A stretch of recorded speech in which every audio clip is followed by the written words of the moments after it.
Hello, welcome to Ms. Casella's classroom on YouTube. Today I wanted to share with you my center on the 5 senses. Of course we have 6 senses: our emotional sense, our gut feeling, our best guide, intuition. However, through social emotional learning and emotional literacy, we're always talking about that sense. And so I just tell students I want to pay attention to the other 5 senses. And what I might do at the beginning of the year is a taste test. I might take a yellow, green, and red apple, cut it up into a small piece, and we put it in our mouths. We just suck on it for a little minute. We might bite into it just a little bit. We'll have a conversation about how the green apple is more sour and the red and yellow apple are both sweet. However, the yellow apple is a bit sweeter than the red. We chart our results. We figure out which one we like the best, and then we graph it, so now it's turned into a math activity. I love elementary school teaching for that reason. Everything is integrated. And as far as mindfulness goes, we're not just shoving the apples in our mouth and eating them. Again, we're sucking on it. We're taking a little bite to let the juices out. And we're remembering where food comes from. So anyways, as far as the center goes, I have a book inside. And I also have some pictures. And students have to match the pictures with the sense. I'll go into more detail in just a moment. I might tell students, you know what, this is the new center and you have to figure out how it works. It's up to you, the scientist. And they like that. I might check in with them and see where they're at. I really like this book and all books like this for that matter.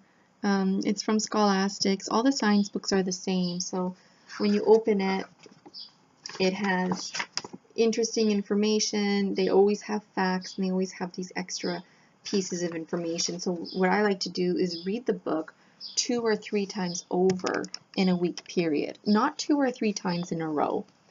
So typically when I'm reading a story, I go from the beginning to the end without stopping, and then we do questions and comments. But in these science books, I like to stop every page and talk about it. So the first time I read it, I just read the bottom sentence. The second time I read it, just read the facts. The third time I read it, I'll read whatever it is here. They always have questions or they try and trick you. And at the end of the book, they always have some special vocabulary and also some fill in the blanks you can do as a class. And then when students are doing the center, they can go back to this and do it on their own. If I want to photocopy this page, I can. I don't have to. It could just be an oral fill in the blanks. I really like the last page of these books because they always give a bit of insight you may not have considered to discuss with your class. So they talk about, your ears are cup-shaped to catch the sound. And if you take your hand and put it like this behind your ears, it almost sounds like I'm talking into a microphone. I can actually hear my voice a lot better. If I go like this to my ears, I can hear my voice, but it sounds different. It sounds a bit more bassy. If I did this when you were talking, it would be rude of me. I would still hear you talking, but not as loud. And then that evokes a conversation about people who are hard of hearing or deaf. And we get into conversations about hearing aids. We talk about the eyes, wearing contacts or glasses to help us. And we also talk about things like if somebody is blind, they might have a heightened sense of hearing.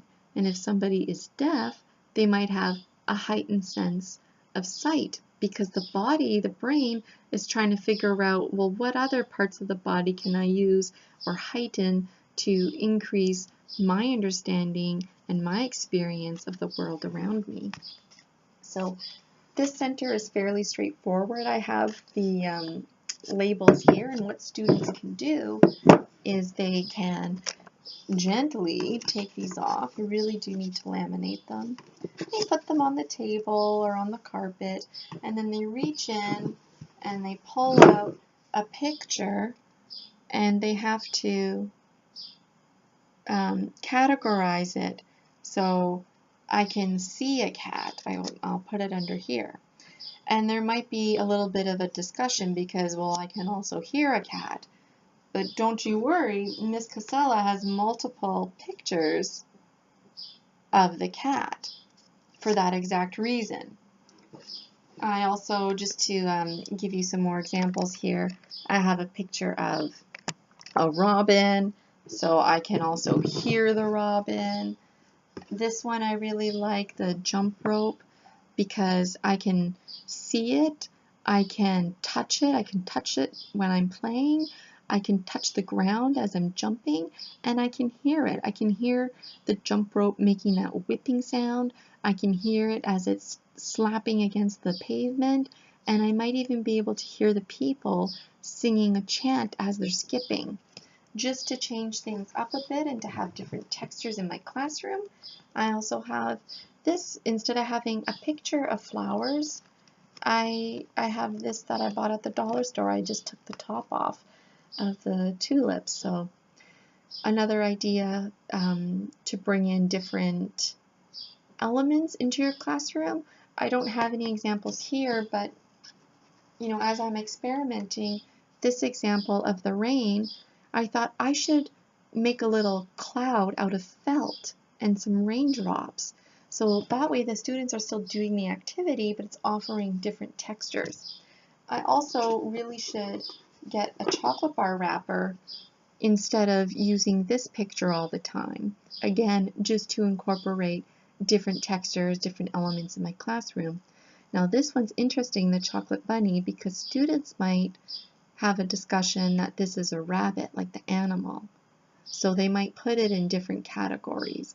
They might see it as chocolate and put it in the category based on that.